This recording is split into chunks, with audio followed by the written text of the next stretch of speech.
مساء الفل يا ست الكل. ناس كتير قوي سألتني، هو ينفع اغسل الشفاط بتاع المطبخ او الحمام في غسالة الاطباق؟ والله خليني اجرب معاكم. هينضف ولا لا؟ هينفع اصلا ولا لا؟ ونشوف كمية الدهون دي. طبعا انا بغسله باستمرار، بس انا سبته يبقى فيه الدهون دي علشان خاطر اشوف هينضف ولا لا. المفروض تغسليه باستمرار عشان ميبقاش فيه دهون تقيلة ويعذبك في الغسيل. المهم خلينا بقى نقسم التقسيمة بتاعته ونشوف نقدر نحطوه ازاي. خلينا نحط الشبكة، نفكه الأول. أيوة، نحط الشبكة دي. طبعا تبقى الدهون التقيلة دي هي اللي تحت زي كده، والسنون بتاعت الحلل دي تكون نايمة وشه لتحت علشان خاطر الرشاش اللي تحت يضرب فيه لفوق كده فينضف. حلو كده. ناخد العلوي ونحط ده في العلوي، نخلي طبعا الدهون دي هي وشها لتحت عشان خاطر الرشاش هيضرب لفوق.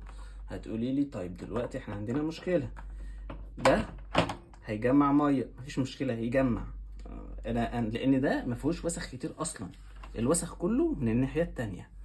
تمام. وهنحط المروحة، الدهون التقيلة بتاع المروحة هنا يبقى خليها لتحت كده، والصغيرة دي خليها كده وازنقها تحت منها كده عشان خاطر لما تتحرك ما تطرش لفوق. حلو الكلام.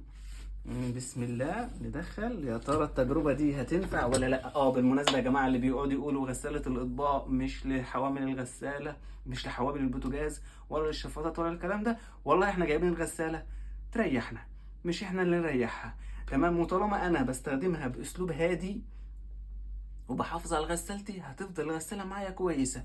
يعني مش بجيب الحاجة واقعد اخبط فيها وارزع فيها، لا، بالهادي.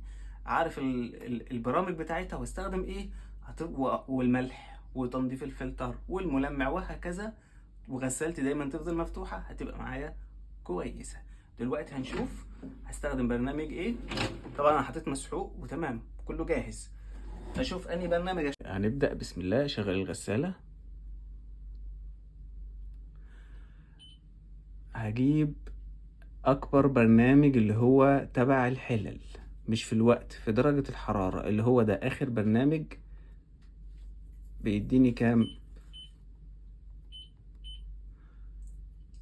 بيديني اخد اخر برنامج اللي هو ده، اللي هو بتاع الحلل.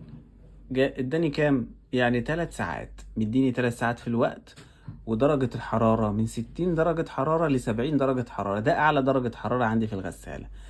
هو انا ما بحبش احط البلاستيكات في درجة حرارة عالية، لكن الشفاط بالاخص دهونه عالية جدا، مش هيطلع الا بدرجة حرارة عالية. تمام كده. ونديله تشغيل. بسم الله. في حاجة هنا، انا كل ما اشغل بيديني على برنامج الايكو. اول ما اجيب الغسالة بيجي لي على برنامج الايكو، وبقعد اتك على البرامج دي عشان اجيب برنامج اللي انا عايزه. انا بستخدم البرنامج ده في غسيل المواعين كالعادي. في حاجة اسمها بقى برنامج المفضل.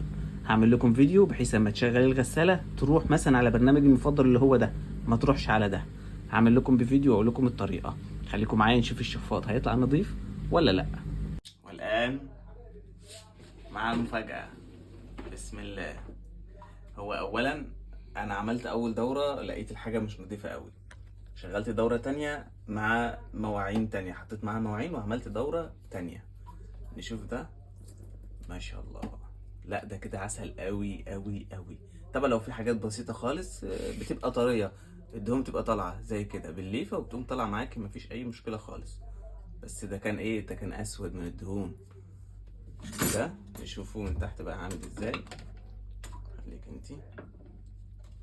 لا ما شاء الله، عسل عسل ما شاء الله. لا نضف نضف جدا ما شاء الله. شوف بقى القطعة اللي فوق. انا عبيت معاها بقى كوبايات وحاجات.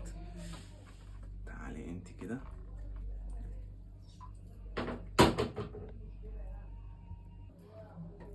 في طبعا هنا شوية مية، مش معناه بقى ان هي ما جففتش، لا ده علشان انا قالب الشفاط، فطبيعي ان يبقى فيه شوية مية هنا، وانا كنت عارف طبعا من الاول ان ده هيحصل.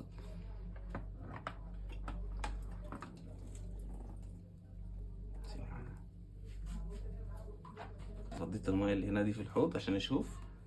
ما شاء الله ده عسل قوي ده فل الفل. لو في بعض الحاجات بليفة صغيرة على الحوض هتطلع معاكي أول ما تخلصي دورة الغسيل، بتكون وهي سخنة كده الدهون دايبة، تطلع معاكي بليفة وزي الفل. بس ده كده عسل قوي، أنا مش محتاج أعمل حاجة تاني خلاص. طبعا انتوا واخدين بالكم من الإزاز، طلع ما شاء الله بيلمع. طبعا نوع عن نوع إزاز بيفرق طبعا، مش كل الإزاز النوع النضيف بيبقى إيه زي النوع الرديء، لأ طبعا.